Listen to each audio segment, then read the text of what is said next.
Mama wakwaba midin ede adwoa searching mesrel na wa subscribe to my channel. Me a notification bell no so for more news. Na ebusuafo owura yaw Buabeng Asamoah honorable eni die ma me patcho bibia yeboko. Is everything all right? Only honorable Kennedy akompre kwa Japan. Ade me nyame na mekasa dia ma NPP fo minister opposition ni mu because NPP and NDC fu na yanka dinya strong party bi beba kamosa two parties na asake mu because concert and na money Ghana for eye ura ya Asamoah den nyame na mo se mu break the 8 no only honorable Kennedy akompre kwa Japan bibia ye bokode na vice president Dr. Bawumia wa yemonde because sa nkrofo mienu we ye nkrofo bia owura yaw Buabeng Asamoah ewo owura Lancash ne camp ena honorable Kennedy akompre kwa Japan so one camp na sa nkrofo mienu de wode ye vice president Dr. Bawumia no eni yenyan owura yaw Buabeng Asamoah metie wo pen a wo praise your vice president Dr. Bawumia ena honorable Kennedy akompre kwa Japan so sa ze ebanese na ebusanfo ni enti ameka say ina ne say anapay interview bi ko so ewo okay FM na ura Buabeng Asamoah e de nsem bi atodwa nsem o kan value bi enim excuse my language o se den offend say vice president Dr. Bawumia ukokumasi a ni photos na adi kumasi afa na wa print t-shirt na say na t-shirt ne print ya and a posters in the Sunday posters go betting ya yet at the Afenfan Bahu t-shirt, we betting ya yet their vice president Dr. Bawumia. I didn't NDC for NPP for sorry Mudija Mumusa. The way I will sit at Mumu Peace 2024. Mube more flag bearer this year. Nam the number present a my young Ghana for the into Abemano. Namufis and young Ghana for your enemy Koyachiaza. Niamu ye politicians. Mumuni mo afa mo ho adwen na yenga na fonso afi afa yen ho adwen because the same party within one kasa mo ho a mo kwakoto aba eyi nipa ba ko pe no represent mo no na dem utine ni na ono abu Kennedy compare kwa Japan sisi e dollar le bia kwakodu asif se ono abu unnim se enti de wiase nyina ya de offend say dollar rate ko osuri unnim e bo me senka covid na kofi na senka dollar na e ba fam. It is what it is. Dala never film crowd the funya de obeten ya maso. E de amaye. Dala ne kofima edwedifo wonte ne maso di bia won en wo ho ana edwedifo no wonso wo hunya sa because dala no kwate so wo kasa nyema wo kofa 100 years kra no wonte so.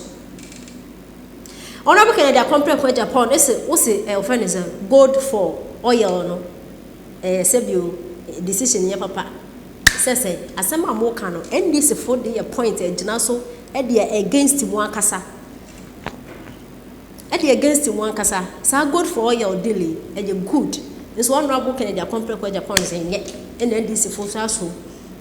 nye and work catch one na want ba bia no so to won tiri ma no wode na Ghana politics na politicians need MPP for dia mo ye ya me say ntim beti na flag bearer de nya be dren ni so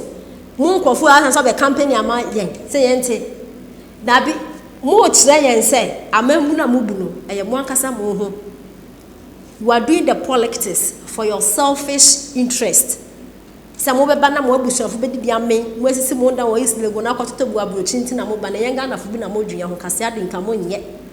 nti MPP fo mo ya careful be ya mo keka kwa na ho ya tro say Ghana fo ye ni awayo abusuafo yenti ensem a ura Buabeng Asamoah de to you na we mbeti Ghana fo nso ama no reply the way ye meti ane ho te say e ho ye pa na kambe ada na mo wi so nya mo se Bawumia nam na watwa ntoma ye hwe so nye kambe no say ayi tika funu bi no de twa ntoma e fa ho bai o do bi anya ne de ayi tika funu bi no de twa ntoma e fa ho bai ko kuma si ko hwe de wa ye ne ho What funny ma petty light poles won't say the sebi sika nye. primary kakra ye internal context ye adwini ye ho Ade Kumasi why dey? Ko he frɛ correspondent wo no ko he de wo ye ni Kumasi branding bebia no ato ni mfoni apete ho nse mfoni na beto abadia na mo aboa no ho se obedbo ni ho ka sa digital screen you know bibi wo baby I don't body remember microphone so na vice the so on share the discuss how me de minti minti e bia binum na aya ama no e de nyame asema no e binum do no mo ye ntuma ma no primary ayeko ipa kakra bi ko primary na ntuma twa nyina ba mu ide ani omom do no no amo ya ade nyame hire ho mo bisu a amanfo ahunu nyuma pa nti wo mo se da bi e wo kode a wa tena se bia ntuma ekwa ye twa ntuma ma wo ye hia ni obi a nani dafo obi o ye kandini obi a nani so ade hu wo so Ghana fu su kandini Ghana fu su bia obemo mo hyeya be sachira o mabrabo Ghana fu epe achiraye e wo mabrabo ade no mu akoche mbieno ebi kan e ku na nkasa no a mo koyi kandini no wo mo pe obia na ni da fom a obetimi ahwen apagya ku na kosoro efise eku no anyini eku no ani ate eku no hu se de ye na tete no odo nhye si obi pa no amakakra bi pa no amakakra no entini mpagya ku na adwuma eku no nhye wo se sebe twindom na afi ebo adoma no na enya nimdie no a odi betiti dom akire dom de eku no fa ho ene de aban hyehyɛ tie ne ade no saa ne mani nyina hia sika papa hia sika sebe ekoye adom sika obi wo hwa no wate kakra ma enu nti ena ala se ono be siesie eku no foforo obeye hyehyɛ ba eku no obetwe eku no free aban hyehyɛ fianfian na wapagya asi ne naso wodi ankwe enyuma eku na nkasa no emraji tum se eku no timi didwa ena wo mo timi nso timi didwa wodi dwadie ebe sachira eku no daachi na sika abaku no eku no gina ne naso eno no ndi dikai enti eno no sei no eku ma no tia omo se enidaso omo nyekandi ni bia da nita fomu a o hwin ko akiri ansa na ba mai no eku no de no watu din agenda 2030 enti year agenda 2030 ne bedu 2030 no na chese e bedu 2030 na chese eku no ko na nimba ya wo ye no na ni adawo na sebi chikabum baku no ma tuaka tuya pension tuya pension ebusanfo ensem we e no de tu dwa ne yentie reply agana fu bin so de buy we Maxwell Owusu Asante e no chese Mr. Buabeng is a failure when it comes to communication internal election and see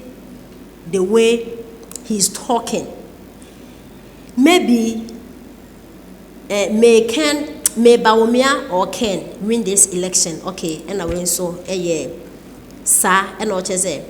Buabeng have difficulties in leading communications. Okay. Way Ekufu and I say I like Alan so much, but he doesn't have communicators, very poor communication team. And I win so Omar and what say Alan campaign team lack communication skills and they talk too much without making any meaningful sense. Sometimes I wonder how Alan recruits his team. Okay, and when so Stephen and I say Asante for love for Bawumia is deep. 95% of the delegates has connected to the signal. Okay, in some way and on the omode ama urayao Buabena Samoa when so yaw and say Buabena Samoa should be mindful about his utterances. This is an internal context, and after that they all need to come together into ensem de bebre and waka de actually urayao Buabeng Asamoah.